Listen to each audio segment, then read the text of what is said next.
Hello everyone, this is Heading Tian. In this video, we will learn chapter 5.1, angles and their measure.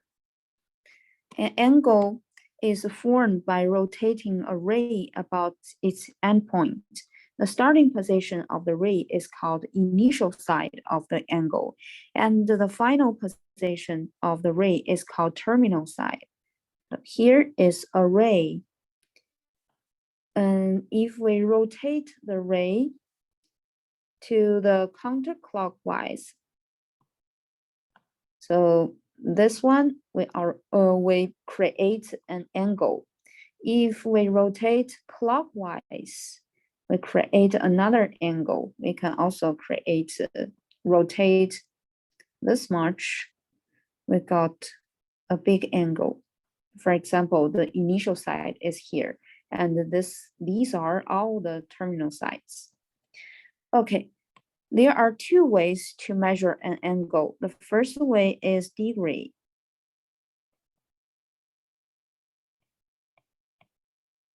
And second one is radian, or degrees or radians.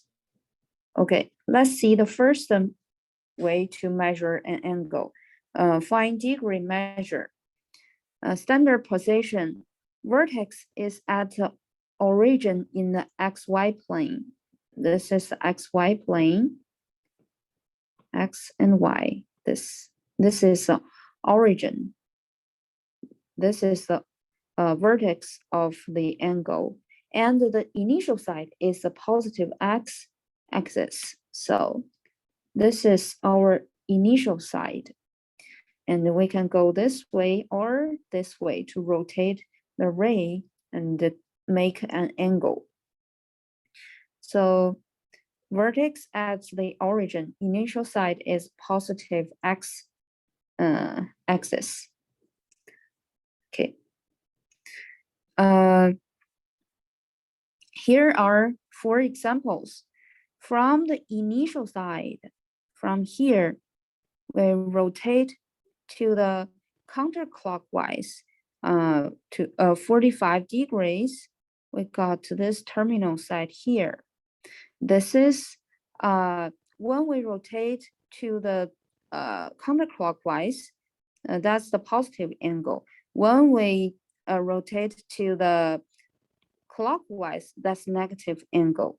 And one rotation means from here to here is one rotation. That's 160 degree. The measure of an angle quantified the direction and the amount of rotation from the initial side to the terminal side. The measure of an angle is positive if rotation is counterclockwise. The measure is negative if the rotation is clockwise. One unit with which to measure an angle is the degree. Okay, so we see this one is the rotation is counterclockwise. This is a positive degree, and this one is clockwise. So this is the negative degree, negative angle. And this one is positive because it's counterclockwise. This one is negative because it's clockwise. And 1 degree equals 1/360 of a full rotation. Full rotation is 360 degrees. So 1 degrees, that means we divided the full rotation into 360 equal parts. So each part, that's 1 degree. Okay, let's continue. If the sum of the measures of 2 angles is 90 degree, we say that the angles are complementary. For example, alpha, beta. This is alpha, and this is beta. Alpha plus beta equals 90 degrees. That means the angles are complementary. For example, alpha equals 20 degrees and beta equals 70 degrees. So 20 degrees plus 70 degrees equals 90 degrees. If the sum of the measures of two angles is 180, 180 degrees, we say that the angles are supplementary. That means if I have a line and I divide it into two angles, this angle plus this angle equals 180 because the full rotation is 360. So 180, that's the half rotation from here to here. So if you see a line here, that means is 180. So from here to here is 180. If alpha is here, beta is here. So alpha plus beta equals 180. They are supplementary. So these are two terms you should memorize. A degree can divide it into 60 equal parts called minutes, or we use this symbol. And each minute is divided into 60 equal parts called second.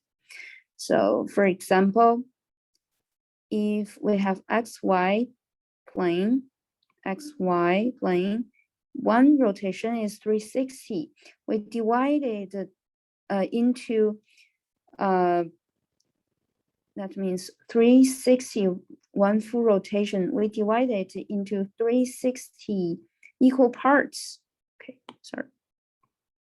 So each part equals 1 degree. So we divide it into very, very, very, very tiny equal parts. So for example, this one is 1 degree. And this 1 degree can also be divided into 60 equal parts. So we still divide this one into 60 equal parts, and each part we call the seconds. Oh, sorry, 1 minute. And each part we call 1 minute. And for example, we have tiny angle. This is 1 minute.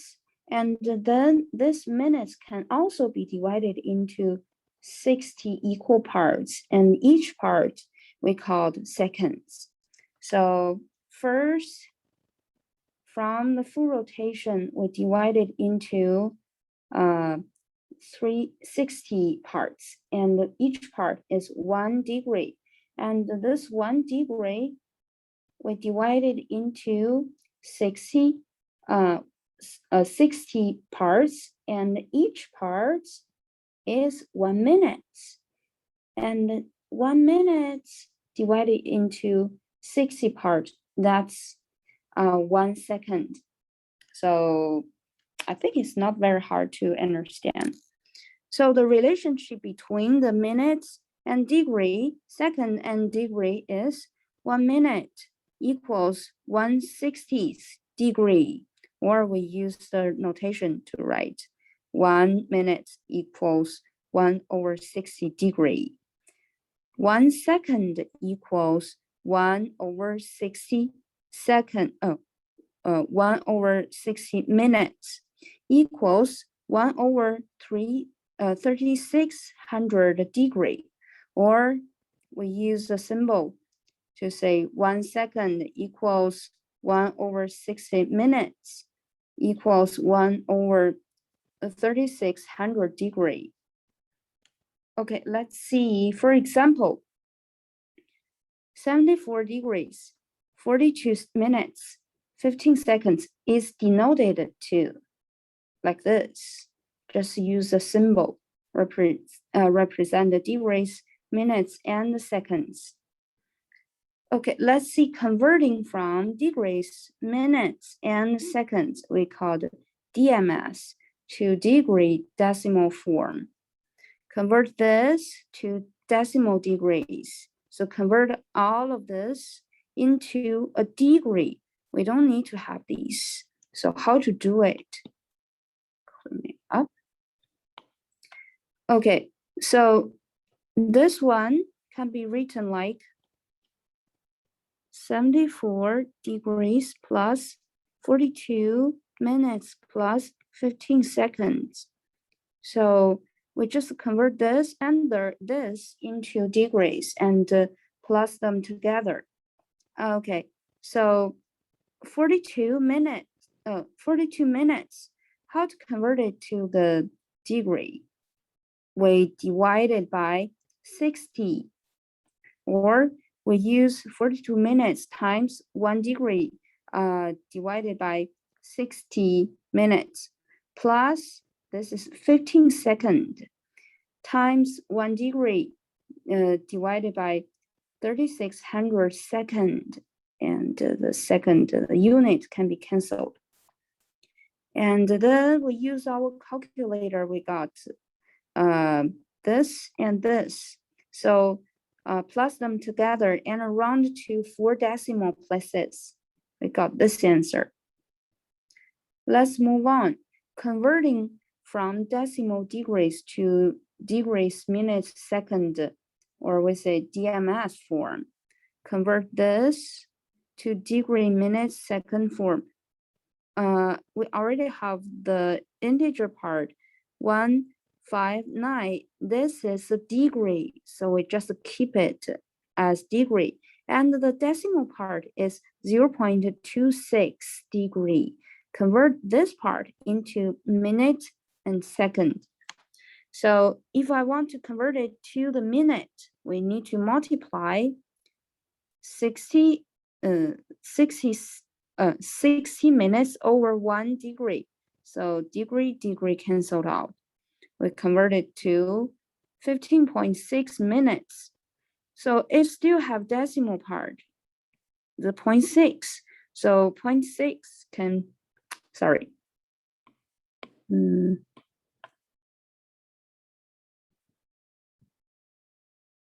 Okay.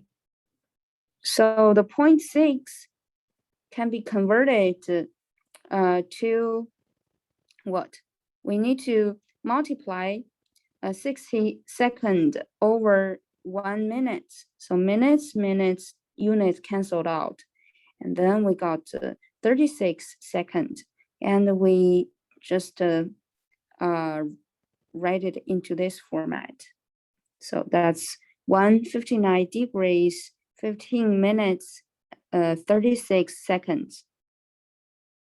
Okay, let's move on to second part. Find the radian measure. The radian measure of central angle theta subtended by an arc of length s on a circle of radius r is given by theta equals s over r. So this is a second way to measure an angle. So this the measurement is about the s, that's the arc length, and the radius of the circle. That means we use s, this part, divided by the radius r. If the s equals r, so the theta equals s over r, and the s equals r, so r over r equals 1. When the s equals r, the theta in radians format is 1. A central angle that intercepts an arc on the circle with length equal to the radius of arc of the circle has a measure of 1 radian. That's we talked about here. Note, 1 radian may be denoted as 1 radian, 1 rad, or simply 1. Why? Because it doesn't have unit. So theta equals s over r. The s, for example, the arc length is 2 meters, and the r radians is also 2 meters. So meter canceled out. We have 1. So the one here, it doesn't have a unit. Next one, angle.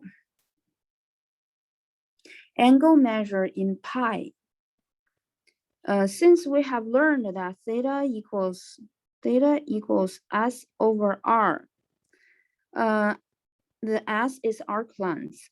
If for a full rotation, for circumference of a circle, the arc length is 2 pi r, because this is the circumference of the circle. The r is still r, the radius. So r and r canceled out. We have 2 pi. So for a full rotation from here to here, in the radians format, the theta equals 2 pi. So from the initial side here, the one full rotation, this is 2 pi. And also the pi, we can say is approximately equals 3.14. So 2 pi equals 6.28. The angular measure of one full rotation is 2 pi. Therefore, we have the following relationship. Because from here to here is 2 pi. So the half of one rotation is pi. We can also say that is 180, because in the degree measurement from here to here is 360. So the half of 360 is 180 degrees. That means 360 degrees divided by 2. How about 1/4 of the revolution? 1/4, if use the radians format, times 2 pi equals pi over 2. 1/4 times 360 degrees equals 90. So we can say pi over 2 equals 90 degrees. And how about the 3 over 4? 3/4 revolution. That's 3/4 times 2 pi equals 3 pi over 2. In the degree format is 3/4 times 360 degrees equals 270 degrees. So they are convertible. Okay, let's move on. Converting between degree and a radian measure. To convert from degrees to radians, multiply the degree measure by pi over 180 degrees. To convert from radians to degrees, multiply the radian measure by 180 degrees divided by pi. So let's see the example. The first example, convert 210 degrees into the radians. So sometimes students confuse about which one I need to choose, this one or this one. So in the example, if I have a degree here, you see this symbol here. That means I need to cancel out this one, because the radians to the radians form, it doesn't have this little period things. So we need to cancel out this. So the bottom must have a degree here. That means pi over 180. So the bottom and the top can be canceled. So we need to choose this one. Oh, sorry. So we need to choose this one. This one, 210 degrees times pi over 180 degrees. So degree cancel out, and we need to simplify this one. We got 7 pi over 6. And next one, this is the degree. So we need to multiply by pi over 180 degrees. So degrees canceled out, and then simplify this. Remember, keep the negative sign. And we got 3 pi over 4. Okay, next one is convert the radians to degrees. So this one, you see, it doesn't have a degree here. So this one is not a degree, this is the radians. We must multiply 180 degree over pi because we have a degree here. So we create the something with the degree because nothing can be canceled. So we need to multiply 180 degrees over pi. Pi and pi canceled out. So simplify this part is 15 degrees. Next one, 4 pi, negative 4 pi over 3 multiplied by 180 degrees over pi. Pi and pi canceled out. And simplify this expression, we got negative 240 degree. Okay, let's move on. Determine coterminal angles. Two angles in standard position with the same initial side and the same terminal side are called coterminal angles. What's the meaning of that? So this is the XY plane. This is the initial side. And we can go this direction and this direction. When it stopped here, this is the terminal side. So if my angle is has the same initial side and the same terminal side, that means these two angles are coterminal. For example, this angle is from here to here, and I have another angle from here to here. So that means these two angles are coterminal. For example, I have an angle like this from this side to this side. This is my angle. And another angle is from here to here and to here. So it starts from here and it stopped here. So the angle, this one, and the angle, this angle, they are coterminal angles. So what's the relationship between the coterminal angles? So if I have an angle which is 30 degrees, so that means my angle is from here to here, right?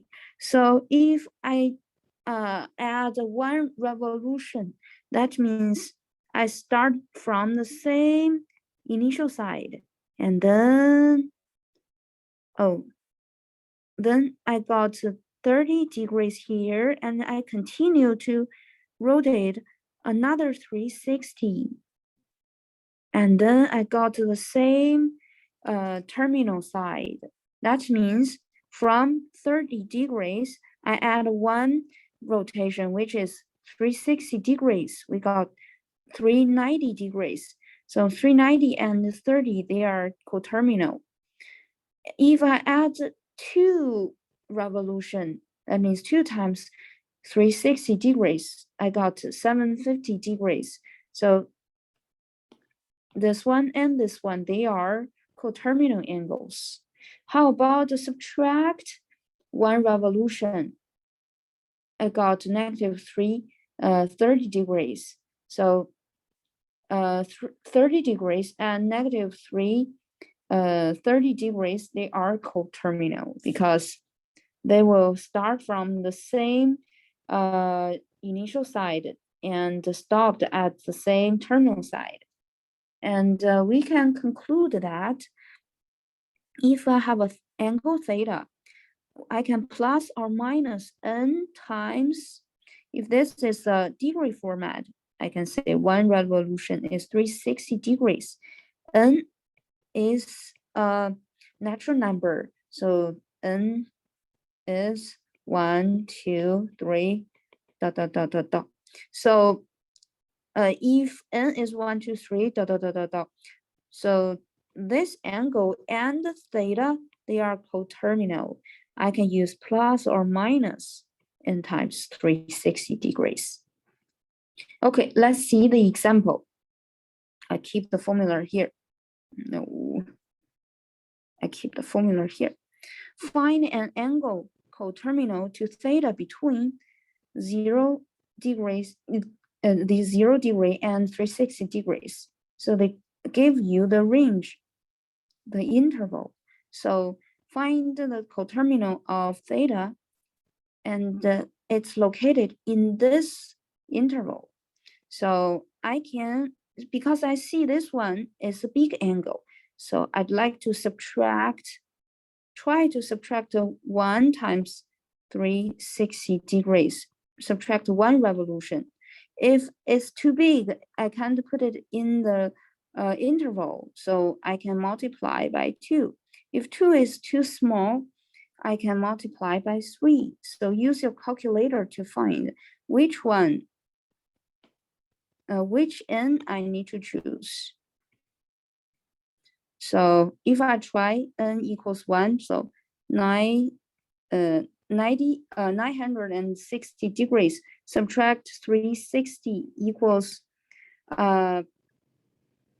equals 600 degrees. So this one is too big. It's not in 0 and 360.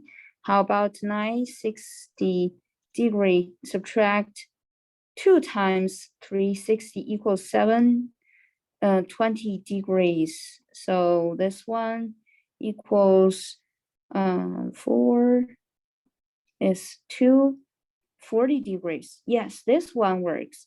It's in 0 and 360 degrees. So we found this coterminal angle. How about the second one? So this is the negative angles. I want to make it into the positive coterminal angle. So I try to use 2 to 5, negative 4 to 5 degrees. And I can plus 1 revolution is 360 degrees. What is that? Is 5 degree, 6 minus 2. Okay, 115 degrees. So, something wrong. So 6 minus 2. Oh, sorry, 6 minus 2. 6 minus 2 is 5, but here borrowed one is 3. 135 degrees. So this is a coterminal angle of negative 25 degrees. Okay, they show you the graph here. Show you they are all coterminal angles. 3 terminal angles.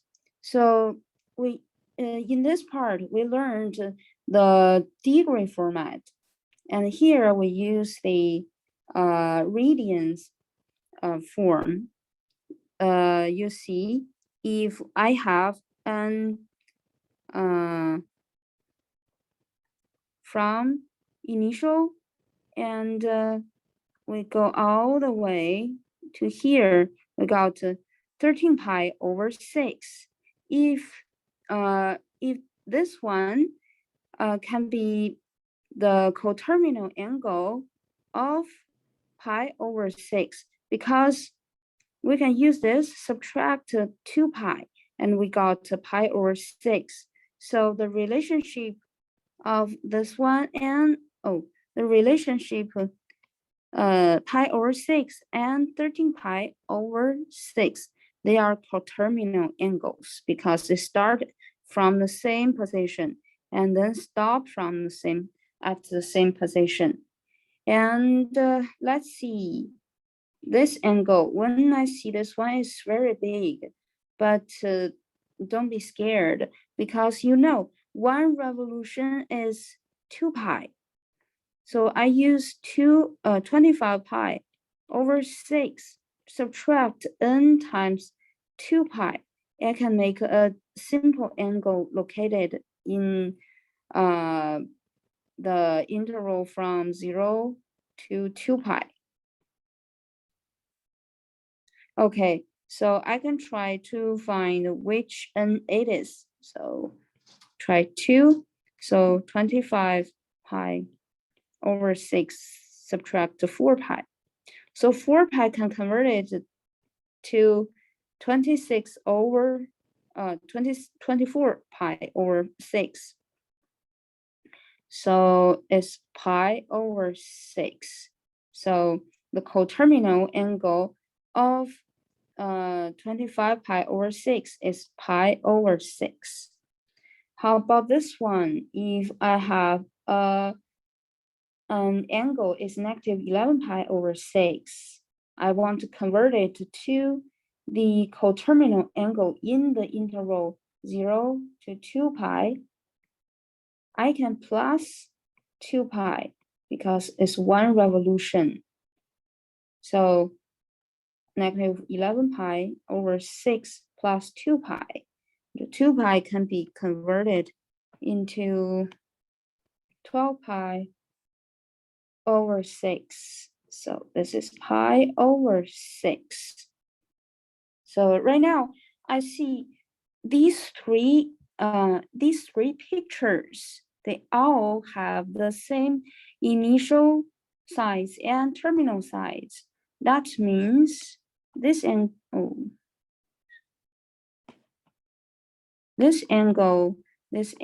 and this angle are all coterminal angles. So we can also conclude a formula for the radians for coterminal angles. That is, if I have a theta, I can plus r minus n times 2 pi, because 2 pi is 1 revolution. N is a natural number. N can be equal 1, 2, 3, 4, 5, 6, 7. Okay, let's move on to next part. Find an angle coterminal to theta on the interval 0 to 2 pi. Okay, here they provide you that theta equals negative 5 pi over 6. This is a negative angle, and the interval is positive. So I try to add 1 revolution, 2 pi. So it gives us 7 pi over 6, and it's in the interval. So we found it. Okay, let's move on to next example. 13 pi over 2. So it's and that's a big angle. It's not in the range 0 to 2 pi. So I need to subtract some revolution. Let's see how many revolution I need to subtract. If I subtract 1 revolution, 1, that's 2 pi. 2 pi, 1 times 2 pi. So I need to have the same denominator. That means 4 pi over 2.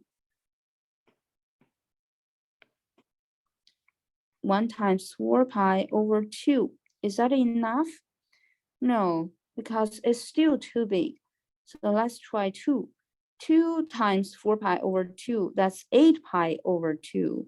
Does 8 pi over 2 works? So 8 pi over 2. 13 subtract 8 is 5. So 5 pi over 2 is still more than 0 to 2 pi.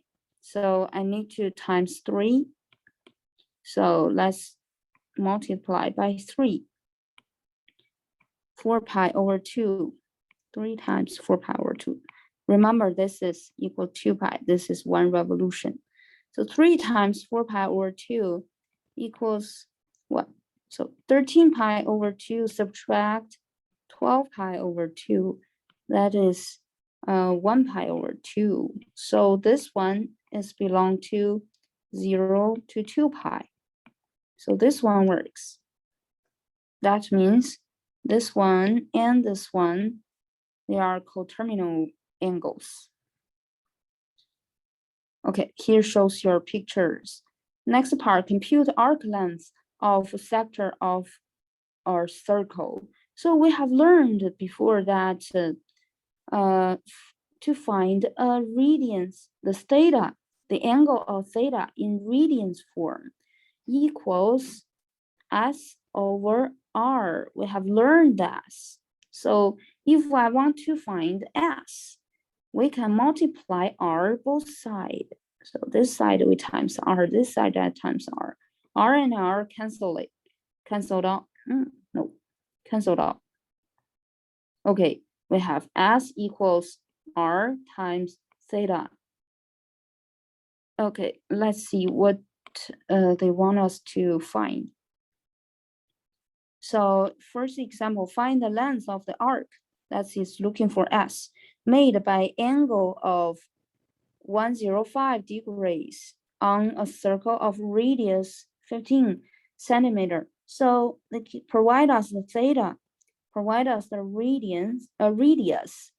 The theta here must be radians. So we must convert this into the radians form. So 105 degrees times pi over 180 degrees. Degrees canceled out. And remember, simplify your answer, 7 pi over 12. And use the formula S equals R times theta equals R is 15 centimeter times 7 pi over 12. So simplify this answer. We got 27.5 centimeter. Okay, let's move on. This is an optional example. It's very interesting, but we don't have this kind of question in the homework. Let's read the question first. Seattle, Washington is located at 47.6 degree north, 122.4 degree west, and San Francisco, California is located at 37.8 degrees north, 122.3 degree west. Since the longitude are nearly the same, the cities are roughly due north-south of each other. What's the meaning of this? So, it's not very good looking. Just for example, this is the Earth, this is a globe, and these are longitude, and these are latitude. They almost have the same longitude. That means they are almost on the same line of this longitude line. Maybe one is here and another one is here, but they have the different latitude. So they provide us the position of Seattle and San Francisco. They are almost on this same longitude, but the degree between these two cities, theta, we can use the difference between these two angles. That means the theta here equals 47.6 degree. Subtract 37.8 degrees. So this is the degree of theta. And we don't need to worry about the longitude, just care about the latitude. And then it's looking for the difference, the distance between these two cities. So the difference between these two cities on the globe can be computed as S equals R times theta. So the R, we use the radius of the Earth.